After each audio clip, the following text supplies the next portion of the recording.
নমস্কার বন্ধুরা, আবারও আমি হাজির হয়ে গেছি আমার দুপুরের একটা রান্নার রেসিপি নিয়ে। তো কেমন আছো সবাই? আশা করি ভীষণ ভালো আছো। তো এটা দেখতে পাচ্ছ ইলিশ মাছ, এর লেজটুকু ছিল কিন্তু আমি গরম ভাজা খেয়ে নিয়েছি। তো দেখো এর মধ্যে 3 পিস ইলিশ মাছ, এই অসময়ে ইলিশ মাছ কেমন লাগবে সেটা একটা ব্যাপার ছিল চিন্তা ভাবনার।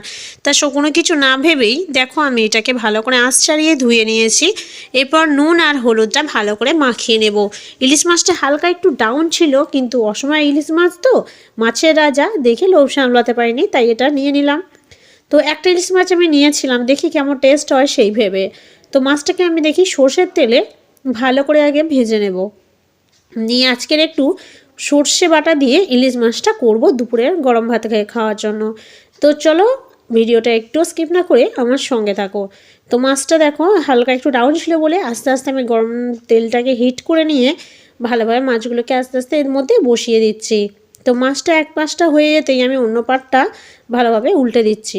আর তোমরা তো জানোই ইলিশ মাছ কিন্তু খুব বেশি ডিপ করে ভাজতে নেই, সেই জন্য মাছগুলো দেখো একটু মাঝারি মতো ভেজে আমি এগুলোকে তুলে নিচ্ছি।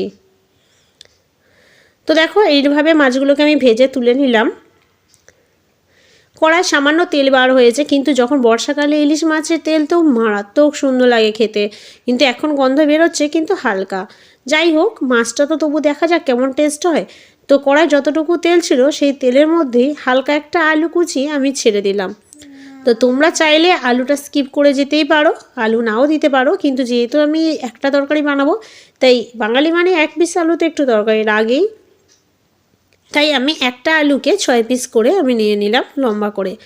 আর সর্ষে ইলিশ করতে গেলে কাঁচা লঙ্কা তো অবশ্যই সঙ্গী, তাই কাঁচা লঙ্কা দুটোকে চিড়ে নিলাম। নিয়ে ভালো করে আমি আলুর সঙ্গেই ভেজে নেব। এরপর দেওয়ার মধ্যে আমি দিয়ে দেব কিছুটা টমেটো কুচানো। তোমরা টমেটোটাকে পেস্ট করে দিতে পারো, গ্রেট করে দিতে পারো। তো টমেটোটাকে আমি আলু আর কাঁচা লঙ্কার সঙ্গে ভেজে নেব। দিয়ে দেব অল্প একটু পেঁয়াজ, খুব বেশি পেঁয়াজ দেব না, তাহলে খুব হেজি হয়ে যাবে ব্যাপারটা, তাই মাঝারি মতো একটা পেঁয়াজ দেব।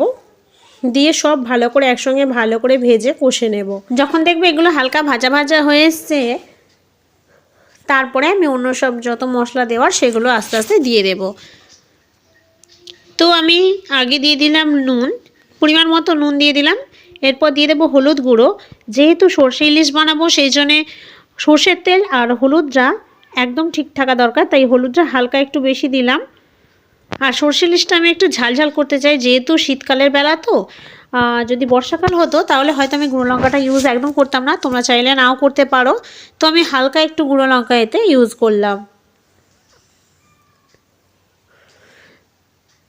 তো অল্প করে আমি দিয়ে দিলাম, যাতে এটা একটু ঝাল ঝাল একদম, যাতে খুব স্পাইসি একটা খুব সুন্দর একটা গন্ধ বেরোচ্ছে, আর হচ্ছে একটা ধারণা একটা ইয়ামি ব্যাপার একটা ভাতের সঙ্গে আমি রাখতে চাই, সেই জন্য আমি এই লঙ্কা গুঁড়োটা একটু দিলাম। তোমরা যদি আমার মতো এতটা কালার না চাও তাহলে তোমরা লঙ্কা গুঁড়োটা স্কিপ করতে পারো। তো জল দেওয়া হয়ে গেছে, এরপর একটু ফোটার জন্য আমি অপেক্ষা করব।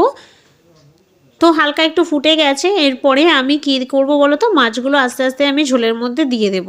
তো ঝোলের মধ্যে দেওয়ার পর এটা যখন হালকাভাবে ফুটে গেছে, তারপরে আমি যে সর্ষেটা বেটে রেখেছিলাম সেই সর্ষের রসটা আমি এটাকে চেপে দেব হাত দিয়ে। তাহলে কালো সর্ষে যেহেতু, আমি খোসাটাকে যেতে দেব না, কারণ কালো সর্ষে যদি খোসা চলে যায় তরকারিতে, ফুটলেই তরকারিটা তেতো ভাব হয়ে যাবে, সেজন্য আমি সর্ষের খোসাগুলো হাত দিয়ে ছেঁকে নেব।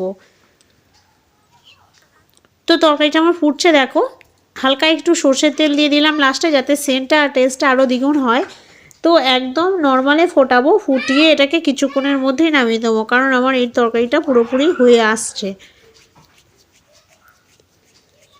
তোমরা সর্ষে ইলিশ বানাতে গেলে একদম যদি গায়ে গায়ে করতে চাও করতে পারো। তো দেখো ফাইনালি আমার সর্ষে ইলিশ একদম রেডি, পুরো গায়ে গায়ে দেখেই বুঝতে পারছো কতটা ইয়ামি, কতটা টেস্টি হয়েছে। তো বন্ধুরা, এই ছিল আমার আজকের রেসিপি ভিডিও। কেমন লাগলো অবশ্যই আমাকে কমেন্ট বক্সে জানাতে ভুলবে না কিন্তু, আর কোথা থেকে দেখছো অবশ্যই আমাকে জানাবে। চলো টাটা, ভালো থাকবে।